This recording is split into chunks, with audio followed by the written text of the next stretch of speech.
la existencia de una zona canalera de 8 millas a cada lado del canal. Y la gente allí tenía que someterse a las disposiciones de la policía de la zona del canal. Usted podía caminar por una acera o podía caminar por la otra. Pero si usted cogía un mango de un árbol sin permiso de un policía, usted iba preso. Porque ese mango, ese árbol, era propiedad del gobierno de los Estados Unidos, aunque estuviera dentro del territorio de Panamá. Era otro mundo, era otro país. Los que vivían ahí, que eran norteamericanos, ellos no se sentían panameños, por supuesto. Ellos más bien le tenían recelo, resentimiento a los panameños.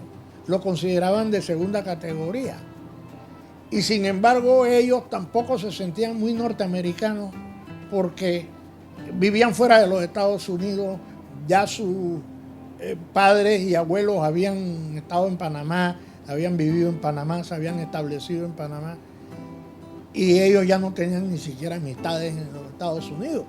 Entonces ellos no eran ni panameños ni norteamericanos, eran una casta especial, privilegiada, con muchos privilegios, con unos salarios astronómicos, aumentados por el hecho de que ellos tenían un mecanismo que era de pago adicional o bonificación adicional anual por vivir en la selva. Y la selva era Panamá. Y ellos vivían en unos barrios extraordinarios. Entonces, no era posible que ellos ni siquiera aceptaran que la bandera panameña ondeara en ese territorio. Porque era...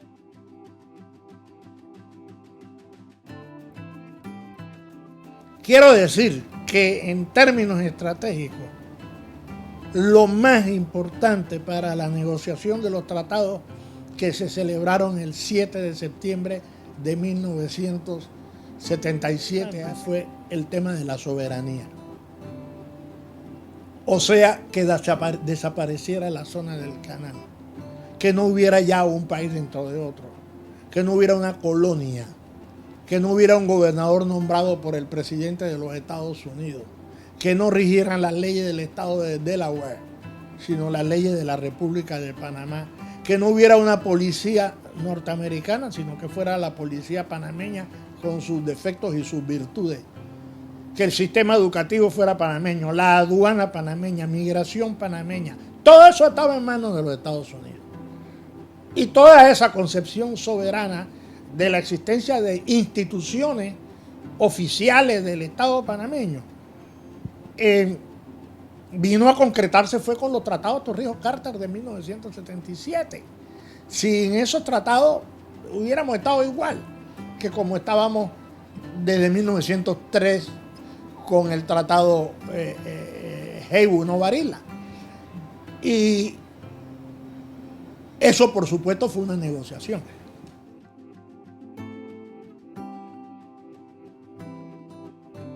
Las negociaciones,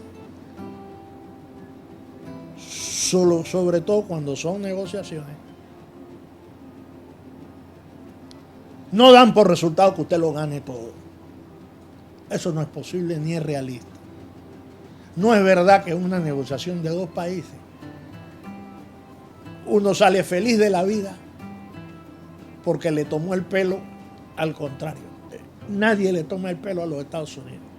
Los Estados Unidos son un gran país, además una gran potencia, con negociadores muy experimentados y hábiles, y por supuesto que Panamá no iba a ganar de 100, iba a ganar 100. Eso no era posible. Desde el punto de vista histórico, ni desde el punto de vista geopolítico, ni sociológico, eso era posible. El que negociaba por los Estados Unidos la parte militar, que fue la que más me tocó a mí. Me tocaron otras cosas también, pero originalmente esa parte. Eran 3 norteamericanos excepcionales: Michael Kozak, que después fue el representante de los Estados Unidos en Cuba, antes del restablecimiento de relaciones diplomáticas.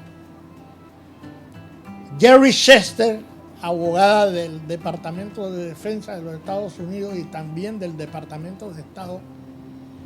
Y Phil Barringer. ¿Quién era Phil Barringer? El hombre que había negociado por los Estados Unidos el tratado de la OTAN, la organización del Tratado del Atlántico del Norte.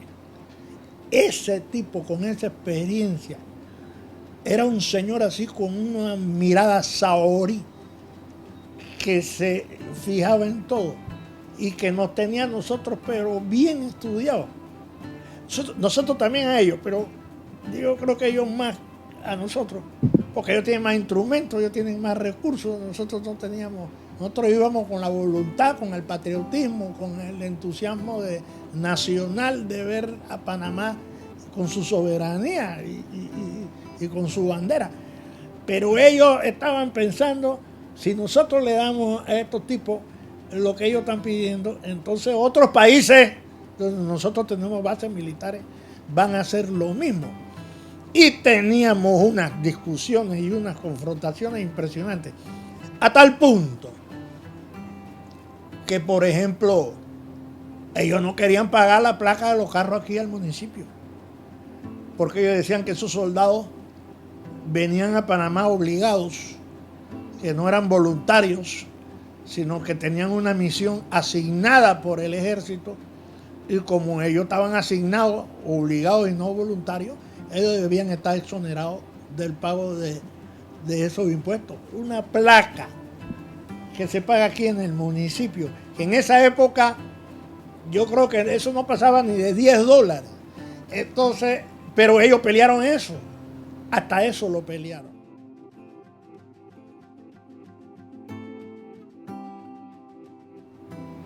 El Cerro Ancón fue un lío. ¿Por qué? Porque para nosotros el Cerro Ancón era simbólico. La historia panameña indica que el Cerro Ancón es parte del sentimiento de la nacionalidad y de la conciencia histórica del país. Bueno, Amelia Denis de Icaza le hizo un canto al Cerro Ancón. El Cerro Ancón es uno de los símbolos del país. Rescatar el Cerro Ancón fue una cuestión clave.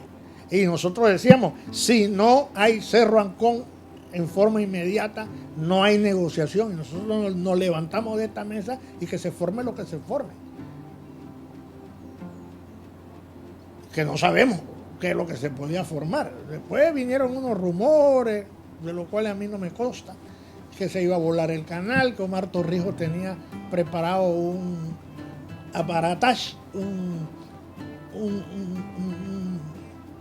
mecanismo para volar el canal en caso de que no hubiera tratado, pero a mí no me consta eso. Estas cosas de bala y de volar cosas a mí me dan miedo. Que el tema de la bandera fue otro lío, porque nosotros creíamos que la bandera era una cuestión romántica de América Latina, pero los Estados Unidos insistieron en que su bandera tenía que estar en las bases militares. Nosotros decíamos, pero si ya la soberanía, si ustedes reconocen que la soberanía es panameña, entonces la bandera es un reflejo de la soberanía, es un derivado de la soberanía, es una consecuencia de la soberanía. Así es que ahí la bandera, la única bandera que puede estar es la bandera panameña, que la base es de ustedes, y ustedes la manejan, pero la bandera que tiene que estar es la bandera panameña. En el Cerro Ancón aceptaron que fuera solo la bandera panameña. Ellos abajo del Cerro Ancón tenían unas instalaciones de comunicaciones, tenían antenas y tenían unos aparatos raros ahí para escuchar no sé qué cosa. Pero de todas maneras nosotros conseguimos el Cerro Ancón, que lo devolvieran desde el primer día del tratado Torrijos-Carter. Pero en la base militar ellos querían que la bandera panameña estuviera, pero no sola, que también estuviera la bandera norteamericana. Y digo, pero yo no me imaginaba que ellos iban a ser tan sensitivos frente a ese tema, pero lo fueron.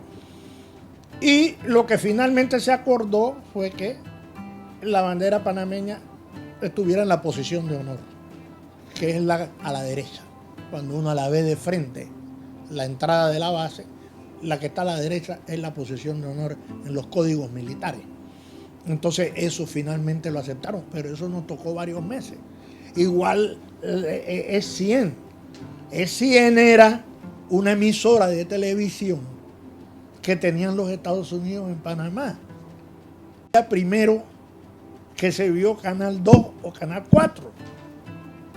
Aquí las dos panameñas primero fueron Canal 4 primero, RPC, cuyo nombre original era Radio Programa Continental, RPC, que era una emisora de radio. Después se convirtió en televisión. Y después vino Canal 2, televisora nacional.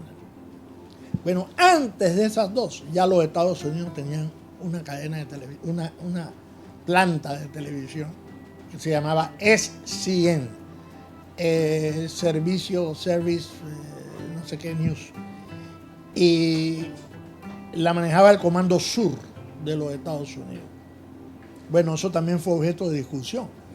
A eso me tocó a mí solito, un sábado en la tarde, allá en Washington. Y yo digo, ustedes no pueden tener cadenas de televisión porque ya Panamá tiene televisión, ya hay televisión panameña, suficiente.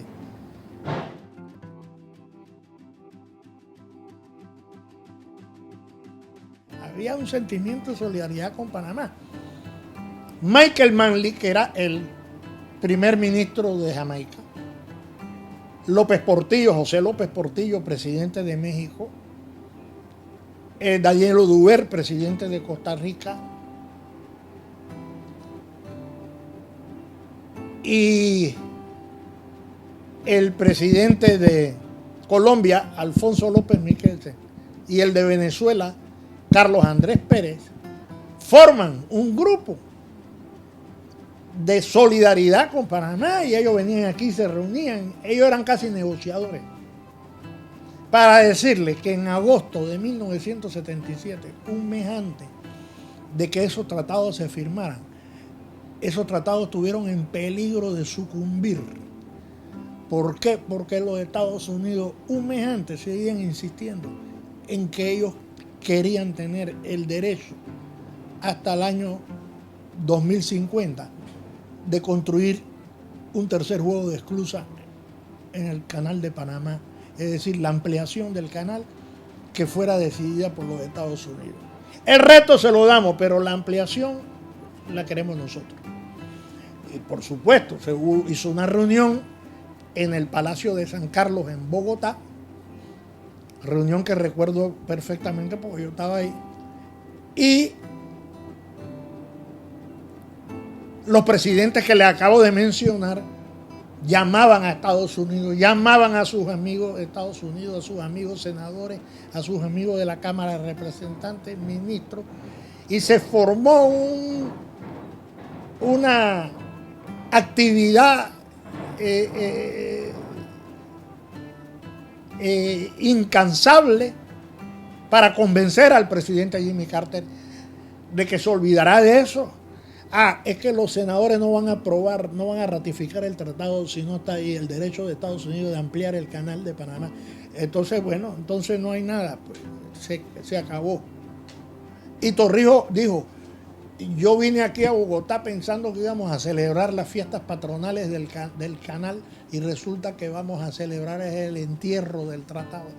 Entonces, como a las 11 de la noche, llamó el presidente Jimmy Carter ahí al despacho presidencial de Colombia, donde estaba todo ese grupo de presidentes que les acabo de mencionar, para decir que bueno, que estaba bien, que se aceptaba y que él iba a correr el riesgo de la lucha en el Senado por la ratificación. Pero fue hasta el final que este tema estuvo en discusión.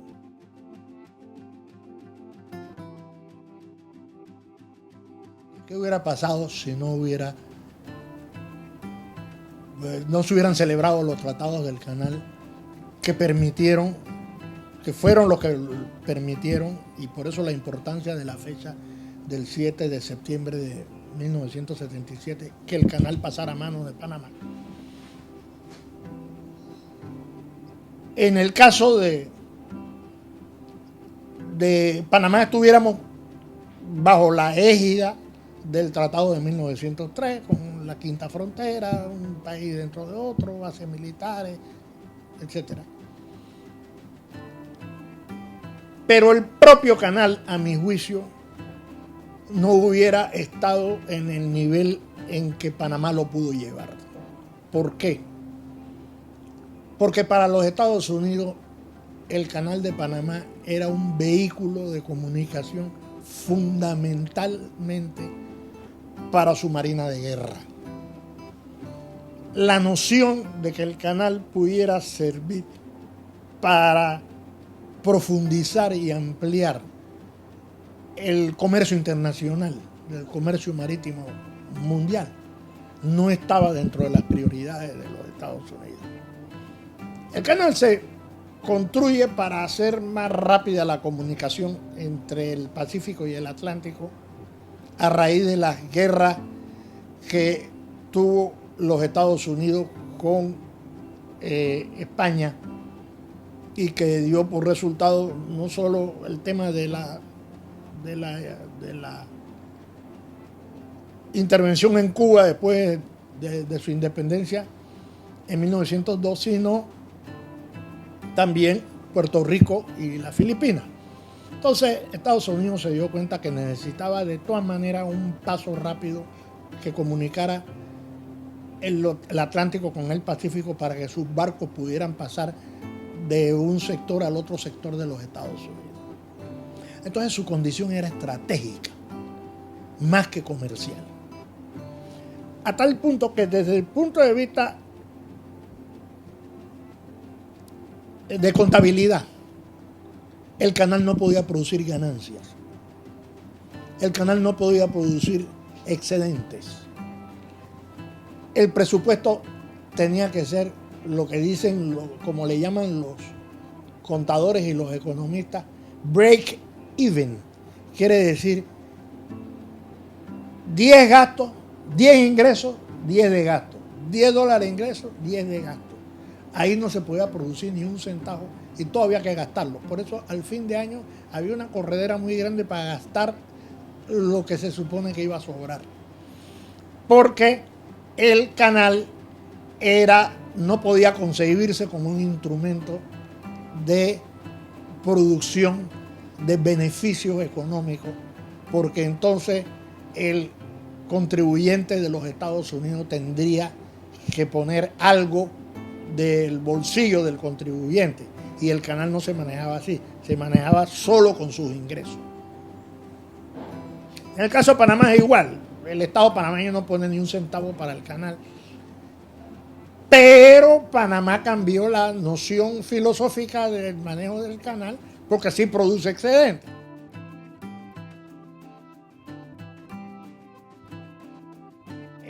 Panamá subió los peajes. Estados Unidos no subía los peajes. Todo era baratito porque los usuarios mayores del canal, y no es que yo se lo esté criticando, yo no le critico eso, cada uno busca su interés nacional y cada país trata de defender su interés nacional. Los mayores usuarios del canal eran la Marina de Guerra de los Estados Unidos y la Marina Mercante de los Estados Unidos, es decir, los barcos norteamericanos. Todavía hoy el principal usuario del canal es Estados Unidos. El segundo es China, la República Popular China, pero el primero sigue siendo Estados Unidos. Pero ahora sí tienen que pagar. Y tienen que pagar los peajes de acuerdo con el valor de la ruta, que es lo que ha establecido el Canal de Panamá. ¿Cuánto vale esta ruta desde el punto de vista económico en el comercio mundial? Tanto. Bueno, los peajes valen tanto. Y se estableció una tarifa de peajes diferenciada, en el sentido de que unos barcos, dependiendo de la naturaleza de su carga, pagan más que otros. Los barcos que llevan contenedores pagan más que los graneleros y pagan más que los tanqueros. ¿Por qué? Porque los barcos que llevan contenedores hacen más negocio y los contenedores son la forma clásica de hacer negocio marítimo en este momento. Entonces el canal se fija en eso y decide establecer una cuota que sea una cuota adecuada de acuerdo con el manejo del canal por parte de Panamá y el hecho de que el canal es propiedad de Panamá. Por supuesto, eso necesita dos factores. Uno, el principal. No nos olvidemos del principal, que fue por el Tratado Torrijos-Carter que se resolvió el tema de la soberanía panameña. Antes del Tratado Torrijos-Carter, Panamá no ejercía su soberanía en todo su territorio. Después del Tratado Torrijos-Carter hubo un solo territorio, una sola bandera. Esa es su contribución histórica. Pero además, como la ruta de tránsito queda controlada por Panamá, Panamá aprovecha la ruta de tránsito y en consecuencia los resultados económicos del uso de esa ruta pueden ser utilizados para el beneficio de la población panameña. Que se utilice o no, otra cosa. El canal entrega sus excedentes al Estado panameño y es el Estado el responsable de distribuir, de determinar qué se hace con eso, de planificar. Pero el Tratado Torrijos-Carter va en efecto en esa dirección. Resolver un problema estructural de soberanía y al mismo tiempo un instrumento de desarrollo económico o de crecimiento económico. Y ambas cosas se han conseguido. La generación nuestra, a la que nos tocó resolver ese problema o participar en la solución de ese problema, nosotros estamos orgullosos, es verdad.